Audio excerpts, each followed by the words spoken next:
Hello student, welcome to my channel excellent learn centre. आज का इस वीडियो पे हमने रीजनिंग का इम्पोर्टेंट क्वेश्चंस लेके आए हुए हैं जो कि एग्जाम के लिए बहुत खास है। आप लोग इस क्वेश्चंस को देखें और अपना एग्जाम में क्वेश्चंस को आसान बनाएं। तो आपका पहला प्रश्न इस प्रकार से लिए हैं बाबू कि दिए गए चित्र में त्रिभुजों की गणना करें। ये चित्र दिया गया है, इसमें हमें त्रिभुजों की गिनती करना है। समझ रहे हैं? तो इसका ऑप्शन 14 है, 12 है, 15 है या 13 है। इसमें इसी ऑप्शन में से ये निकलेंगे और इसी त्रिभुज में ये ऑप्शन आएंगे। तो ये त्रिभुज हमें ये गिनती करने के बाद, आप लोग को बताने के बाद, इसी के जैसा सेम थोड़ा अलग क्वालिटी में एक त्रिभुज देंगे। आप लोग उस त्रिभुजों की भी गिनती करके कमेंट बॉक्स में उनका आंसर आप लोग भेजिएगा। तो चलिए हम इससे स्टार्ट करते हैं। देखिए, सबसे पहले हमें इस त्रिभुज में नाम रख लेते हैं। तो नाम यहाँ से स्टार्ट कर लेते हैं बाबू। ये हो गया ए, ये हो गया बी, ये हो गया सी, ये हो गया डी। इसके बाद इस पे रख लेते हैं ई, ये वाला, और इसका नाम रख लेते हैं एफ।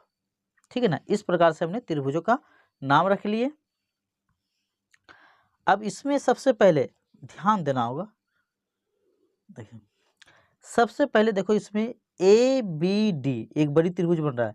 हम इस पे कलम चला रहे हैं, आप लोग ध्यान दीजिएगा। देखिए, ए से स्टार्ट किए, ए बी, यहाँ डी पे आ गए। ठीक है ना? त्रिभुज क्या होता है बाबू? ये तीन भुजाओं से घिरी हुई आकृति को हम लोग क्या बोलते हैं बाबू? त्रिभुज बोलते हैं। तो पहला त्रिभुज जो मेरा आ गया बाबू, यहाँ ध्यान दें। त्रिभुज क्या आ गया? ए बी डी आ गया।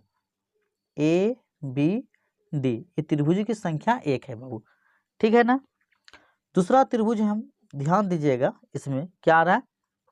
देखिएगा, बी ई डी आ रहा है। यहाँ से ध्यान दीजिएगा। देखिए, बी से स्टार्ट किए, ई पे गए, ई से यहाँ पे गए डी पे, डी से फिर यहाँ डायरेक्ट हमने बी तक आए, ये वाला त्रिभुज लिए हैं।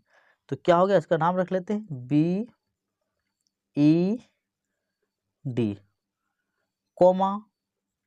दूसरा जो त्रिभुज ले रहे हैं बाबू हम इसमें, देखिएगा, बी एफ डी, ये वाला ले रहे हैं। यहाँ से देखिए, बी से स्टार्ट कर रहे हैं तो किस में जा रहे हैं बाबू? एफ में जा रहे हैं। एफ से फिर हम किस में आ रहे हैं? डी में आ रहे हैं। डी से फिर हम इसी तरह बी में जा रहे हैं। तीन भुजाओं के घेर दिए। समझ रहे हैं ना? तो ये त्रिभुज का नाम हम क्या लें? B F D, B F D. ये हो गया, ये एक त्रिभुज तो ये हो गया। दो तीन त्रिभुज तो हम निकाल दिए बाबू। अब हम त्रिभुज इस पर ध्यान दीजिएगा, ए बी सी में ले रहे हैं। देखिए, इसमें दो त्रिभुज बन रहा है, एक ए बी सी, एक ए डी सी। बोलो, तो हम ए बी सी में ले रहे हैं। त्रिभुज ए बी सी में अब हम ए बी सी में गिनती करेंगे कितना त्रिभुज आ रहा है। ध्यान दीजिएगा, इस प्रकार से इस त्रिभुज में आए हैं। ठीक है ना? तो इसमें पहला त्रिभुज बन गया मेरा बाबू। देखिए, बी ई सी। देखिए, एक त्रिभुज ये बन रहा है, बी से ई गए, ई से सी, ये त्रिभुज बन गए। तीन भुजा इसमें भी आ रहा है। देखिए, एक भुजा ये हो गया, दूसरी भुजा ये, तीसरी भुजा ये। तो हम लिख लेते हैं यहाँ पे बी ई सी, एक त्रिभुज हो गया। दूसरा त्रिभुज इसमें बन रहा है बाबू, ध्यान दीजिएगा। बी से यहाँ से स्टार्ट करें, बी यहाँ गए, भुजा एफ में गए, एफ से फिर यहाँ डायरेक्ट सी में आ गए, फिर इसको घेर दिए, बी एफ सी में गए। तो इसको लिख लेते हैं बी एफ सी, ये एफ है, बी एफ सी। एक दो त्रिभुज ये हो गया, इसमें एक एक ए बी सी में हमने दो त्रिभुज निकाल दिए। तीसरा त्रिभुज इसमें निकालेंगे बाबू। देखिए, बी यहाँ से स्टार्ट करें, बी से गए यहाँ एफ, एफ से गए ई, ई से फिर यहीं बी पे आ गए, ये तीन भुजाओं को घेर दिए, बी एफ ई, एक त्रिभुज हो गया बी एफ ई। यहाँ लिख लेते हैं नाम बी एफ ई। इसमें ए बी सी में हमने तीन त्रिभुज निकाल दिए। चौथा त्रिभुज इसमें निकाल रहे हैं हम, बी यहाँ से स्टार्ट कर दिए हैं, बी बी से एफ गए, एफ से ए पे आ गए। यहाँ समझिए, बी से स्टार्ट किए, बी से यहाँ गए, एफ से यहाँ ए, ए से फिर इसको घेर दिए, ये त्रिभुज। तो इसका भी नाम लिख लेते हैं बाबू, B F A, B F A. 1 2 3 4, हमने 4 त्रिभुज इसमें निकाले हैं। 5वां त्रिभुज निकाल रहे हैं बाबू, ध्यान दीजिएगा। बी से स्टार्ट करें। बी, देखिए यहाँ से बी से हम ई गए, ई से फिर यहाँ पे हम ए गए, फिर इसको घेर दिया। फिर देखो बी ई ए, तो यहाँ लिख लेते हैं बी ई ए। फिर इसमें नेक्स्ट त्रिभुज जो बनेगा मेरा, नेक्स्ट त्रिभुज तो यही बनेगा ए बी सी। ये तो हम यहाँ दे दिए, नहीं तो इसके अंदर ले रहे हैं तो यहाँ पे नाम बैठा देते हैं ए बी, एक त्रिभुज हो रहा है ये A B C, A B C, A B C. यानी कि ए बी सी में टोटल कितने त्रिभुज आए बाबू, हम गिनती कर लेते हैं 1 2 3 4 5 6, यानी कि इसमें त्रिभुजों की संख्या जो आया मेरा 6 आ गया। इसी प्रकार जब मेरा ए बी सी में 6 त्रिभुज आएंगे तो इसी तरह मेरा ए, यहाँ इसी तरह क्या हो जाएगा, यहाँ लिख देते हैं, समझिएगा। इसी तरह त्रिभुज ए सी डी में, ए सी डी में भी कितना आएगा, डी में भी 6 त्रिभुज होंगे, 6 त्रिभुज होंगे, समझ रहे हैं ना। अगर मेरा, क्योंकि ए बी सी में अगर 6, इस बार 6 निकलेंगे तो इस बार भी कितना निकल जाएंगे बाबू, 6 निकल जाएंगे। तो टोटल काउंटिंग कर लेते हैं। टोटल देखो, एक त्रिभुज ये हो गया, हमने 1 लिख दिया बाबू, प्लस ये 1 हो गया ये त्रिभुज, इसमें 2 और था, 1 2, तो यहाँ 2 देते हैं, फिर प्लस, और ये 6 निकले थे, ये त्रिभुज कितना 6 इस पार निकले थे, तो 6 इस पार भी, दोनों 6 निकले थे। तो 2 1 3 और 6 6 12, 12 3 कितना हो गया टोटल बाबू, इसमें मेरा 15 त्रिभुज हो गए। कितना त्रिभुज, 15 त्रिभुज। मेरा ऑप्शन नंबर सी बिल्कुल करेक्ट निकल गया। इस त्रिभुज में 15 त्रिभुज हैं। आई होप कि ये त्रिभुज आप लोगों को समझ में आ गए होंगे। हम इसी के जैसा एक त्रिभुज और दे रहे हैं, आप लोग इस त्रिभुज का आंसर कमेंट बॉक्स में निकाल के भेज दें। आपको जो हल करने के लिए हमने इस प्रकार से त्रिभुज दिए हैं, इस त्रिभुज को गिनती करके हमें आंसर कमेंट बॉक्स में भेज दें। तो नेक्स्ट प्रश्न की ओर चलते हैं। दूसरा प्रश्न इस प्रकार से है बाबू, क्यू एम और एन की माता है। अरे वाह, क्या प्रश्न है, समझे। एन का विवाह ओ से हुआ है, क्यू ओ से किस प्रकार संबंधित है, माता है या सास है या बहू है या दामाद है। आप लोग दिमाग लगाएं। मेरा आंसर बताने से पहले आप लोग इनका आंसर कमेंट में दें, क्योंकि सवाल बहुत लाजवाब है। ये रीजनिंग का क्वेश्चन है बाबू, इसी तरह क्वेश्चन आते हैं। तो हम जो भी इस वीडियो में बताएंगे इंपॉर्टेंट, यानी कि वेरी इंपॉर्टेंट क्वेश्चन बताने वाले हैं। अगर ये नहीं आएंगे तो इसी के जैसे दूसरा क्वेश्चन सब आते हैं अक्सर, ध्यान रखिएगा आप लोग। तो इसे हम हल करते हैं बाबू, समझें। तो प्रश्न तो हमने पढ़ दिया बाबू। कह रहा है कि क्यू एम और एन की माता है, मतलब एम से मोहन, समझो मोहन और नरेश की माता जो है क्यू है। तो हम लिख देते हैं एम से क्या होता है मोहन, तो मोहन और एन से नरेश, नरेश। मोहन और नरेश की माता की, समझना बाबू, माता जो है कौन है बाबू, क्यू है, माता क्यू है। समझना, इस जगह पे हमने क्या लिखे, मोहन यानी कि एम से मोहन, एन से नरेश, यानी कि मोहन और नरेश की माता क्यू है। फिर एन का विवाह ओ से हुआ, एन से यानी कि नरेश, नरेश जो हो गया बाबू, यानी कि मोहन और नरेश क्यू का, पहले ये दोनों बेटा हो गए, समझ रहे हैं ना, क्यू का ये और नरेश, मोहन और नरेश बेटा हो गए। समझना इस जगह पे, इसका बेटा नरेश, एन का विवाह ओ से हुआ, यानी कि नरेश का विवाह, समझ लेना यहाँ पे, नरेश का विवाह किससे हुआ, वो विवाह ओ से हुआ। समझना, नरेश का विवाह यानी कि क्यू का बेटा नरेश है, नरेश का विवाह ओ से हुआ, ध्यान रखना। अब प्रश्न में करा है कि क्यू ओ से किस प्रकार संबंधित है, यानी कि ओ और क्यू में, इन दोनों में हमें रिश्ता बताना है, ठीक है ना। ये नरेश की पत्नी ओ है और नरेश की माँ क्यू है, तो ओ क्यू में जो रिश्ता बनेगा बाबू सास का बनेगा। समझ रहे हैं ना? तो क्यू ओ से किस पर संबंधित है? तो क्यू जो है बाबू ओ का सास है, ध्यान रखना। क्यू जो है ओ का क्या है बाबू? सास हुआ। तो आपका ऑप्शन नंबर बी बिल्कुल राइट बनेगा इनका आंसर। ठीक है, तो हम नेक्स्ट प्रश्न की ओर चलते हैं। तीसरा प्रश्न इस प्रकार से लिए हैं बाबू कि दिए गए प्रश्न में लुप्त पद निकाले। ये जो प्रश्न है इसमें हमें लुप्त संख्या यानी कि गुप्त संख्या जो ये छिपा इसमें जो दिया नहीं है ये संख्या हमें ढूंढना होगा। तो आपका ऑप्शन है ये ए 14 है, बी ऑप्शन 15 है, सी ऑप्शन 16 है, डी नंबर पे 17 है। बिल्कुल इजी है क्वेश्चंस, बस दिमाग का खेल है। आप लोग पहले इसको ट्राई करें और इसका आंसर कमेंट बॉक्स में दें, क्योंकि प्रश्न जो है बिल्कुल इजी है। देखने में लग रहा हार्ड लेकिन है बहुत ही इजी। तो इसे हम आइए हल करते हैं, ध्यान दें।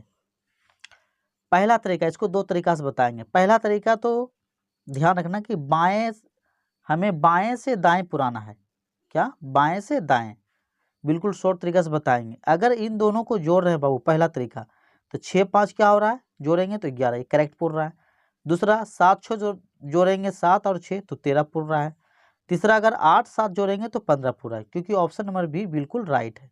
तो इसका आंसर 15 होगा बाबू। बिल्कुल ईजी था ना? दूसरा तरीका इसे निकालने के लिए हमें क्या करना होगा? इसमें भी बाएं से दाएं पुराना होगा। देखें ये 6 है तो अगर हम 6 का वर्ग कर लेते हैं बाबू, फिर ये क्या है 5, यानी कि 5 का भी वर्ग कर लेते हैं। तो इन दोनों का जब वर्ग करेंगे 6 का वर्ग क्या होगा बाबू? 36 होगा। घटा है बीच में, 5 का वर्ग क्या हो जाएगा? 25। और 36 में 25 घटाएंगे तो मेरा जो आएगा, आप लोग ट्राई कर लीजिएगा, 11 आ जाएगा। दूसरा इसी तरह 7 है, तो 7 का अगर वर्ग करेंगे और ये 6 है, घटा में 6 का वर्ग करना है। 7 का वर्ग 7 7 49, यानी कि वर्ग का मतलब हुआ कि 7 को 2 बार लिखना है। 7 गुना 7 तो 49 आ जाएगा। माइनस 6 को भी 2 बार लिखना है। 6 गुना 6 तो 6 के क्या होगा? 36। अब देखिए 9 में 6 हो गया, कितना बचेगा बाबू? 3, और 4 में 3 गया 1, जो कि यहाँ पे 13 आया। इसमें भी 13 पुर रहा है ना? तीसरा ये है 8 है, तो बाबू इसको 8 का वर्ग कर लेते हैं, ठीक है ना? फिर माइनस ये 7 है तो 7 का भी वर्ग कर लेते हैं। तो 8 का वर्ग क्या हो जाएगा बाबू? 64, माइनस 7 का वर्ग 49। अब घटाते हैं, 4 में 9 नहीं घटेगा, तो 6 से 1 हासिल लेंगे 4, 14। 14 में 9 गया, क्या बचेगा बाबू? 5 बचेगा। यहाँ पे बच गया 5, क्योंकि इससे हासिल लिए थे। 5 में 4 गया 1, जो कि 15 आया, क्योंकि ऑप्शन नंबर बी बिल्कुल राइट हो गया। दूसरा तरीका ये है।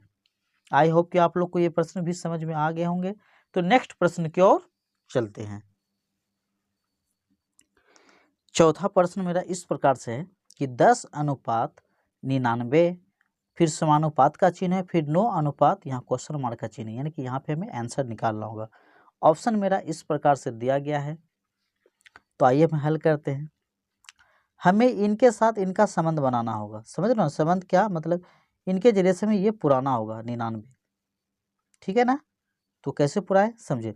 अगर हम यहाँ पे समझें 10 को गुना 9 से करते हैं और फिर जोड़ देते हैं 9, तो 10 नामा क्या होगा बाबू? 90, फिर जोड़ 9 तो क्या हो जाएगा? 90 9 99 हो जाएगा। ये तो पुर गए। इसी तरह ये 9 है, तो 9 को भी हम क्या करेंगे? गुना ये 9 करेंगे बाबू, क्योंकि 10 को 9 से किए। फिर इसमें जोड़ेंगे 9, तो 9 नंबर क्या हो जाएगा बाबू? 81 जोड़ 9, तो 81 9 क्या आ रहा है मेरा? 9 1 10 और हासिल रहा है 8 1 9 90, यानी कि 81 9 90 आ रहा है, जो कि मेरा ऑप्शन में 90 आ ही नहीं रहा है, मिल ही नहीं रहा है। तो ये तरीका क्या हो गया बाबू? बिल्कुल ये तरीका मेरा गलत हो गया। ये तरीका हमें इसमें दूसरा तरीका अपनाना होगा। तो दूसरा तरीका ये अपनाना होगा, देखिए हाँ 10 का हम वर्ग कर लेते हैं। हमें 99 पुराना है, ये भी ध्यान रहे। 10 का अगर हम वर्ग करेंगे, घटा इसमें -1 कर लेते हैं, तो 10 का वर्ग क्या होता है बाबू? 100, और इसमें 1 घटाएंगे तो 100 में 1 घटाने पे 100 में जब 1 घटाएंगे तो मेरा क्या बचेगा 99। तो 99 ये मिल रहा है मेरा। इसी तरह ये 9 है, तो 9 का भी हम क्या करेंगे वर्ग करेंगे, इसमें भी 1 घटाएंगे। तो 9 का वर्ग 9 गुना 9 क्या होता है बाबू 81। इसमें माइनस करेंगे 1, 81 में 1 माइनस करेंगे तो मेरा ये बच जाएगा 80।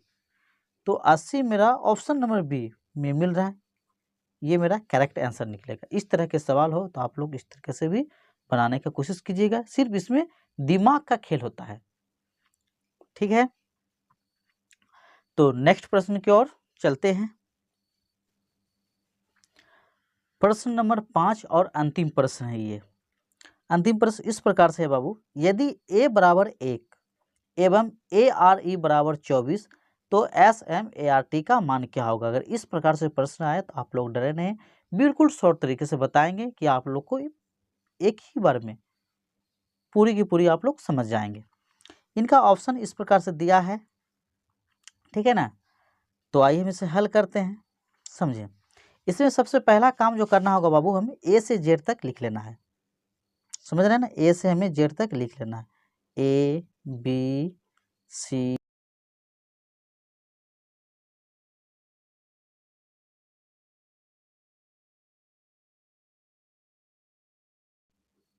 Y Z। हमने क्या किया बाबू, A से Z तक हमने इसको लिख लिए। अब इसमें हमें दे रखा है A बराबर 1, तो A देखिए मेरा पहला स्थान पे है ना, इसलिए मेरा A का मान 1 हो गया पहला स्थान होने के कारण।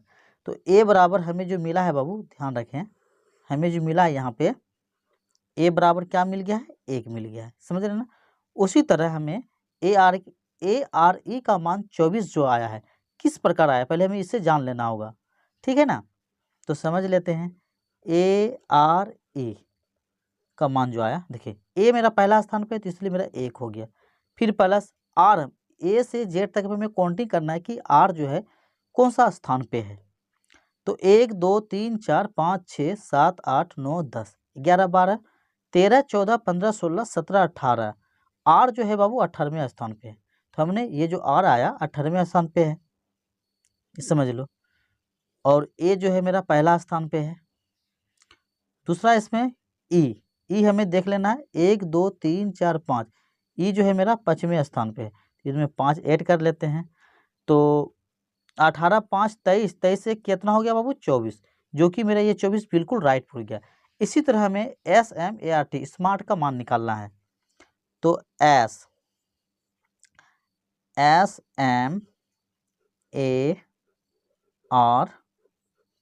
इनका मान निकालना है, ठीक है ना। तो S देख लेते हैं कौन सा स्थान पे है। तो 1 2 3 4 5 6 7 8 9 10 11 12 13 14 15 16 17 18 19, S जो है बाबू ये 19वें स्थान पे है। तो हमने S के जगह में ये 19 लिख देते हैं, फिर ये प्लस कर लेते हैं। अब M देख लेते हैं कौन सा स्थान पे है। 1 2 3 4 5 6 7 8 9 10 11 12 13, M जो है बाबू 13वें स्थान पे है। A मेरा पहला स्थान पे है तो इसलिए 1 हो गया। R है मेरा 18वें स्थान पे, आप लोग काउंटिंग कर लीजिएगा। और T जो है बाबू मेरा यहाँ पे समझना होगा, T आप लोग काउंटिंग कर लीजिए, जब ये 19 हो गया तो T मेरा क्या हो जाएगा 20 हो जाएगा। तो यहाँ पे हमने 20 लिख दिए। अब इनको टोटल जोड़ देते हैं। तो 0 8 8 1 9 9 3 12 12 8 20 1 21, 21 के 1 हासिल रहा 2, ध्यान रखिएगा। 2 2 1 3 3 1 4 4 1 5 5 2 7, यानी कि मेरा जो ये 71 आ गया। तो ऑप्शन नंबर ए बिल्कुल राइट, ये मिल गया बाबू। इस तरह के प्रश्न आपको इसी तरह से बनाना है। आई होप कि आपको ये भी सवाल समझ में आ गए होंगे। तो आज का वीडियो में हमने सिर्फ 5 VVI टाइप के क्वेश्चन लिए कि इस टाइप से आपको कोई सा भी प्रश्न मिले आप उसे बिल्कुल आसानी से बना सकते हैं। अगर आप लोग रीजनिंग का तैयारी कर रहे हैं तो मेरे ELC यानी कि एक्सलेंट लर्न सेंटर चैनल से जुड़ जाएं। धन्यवाद।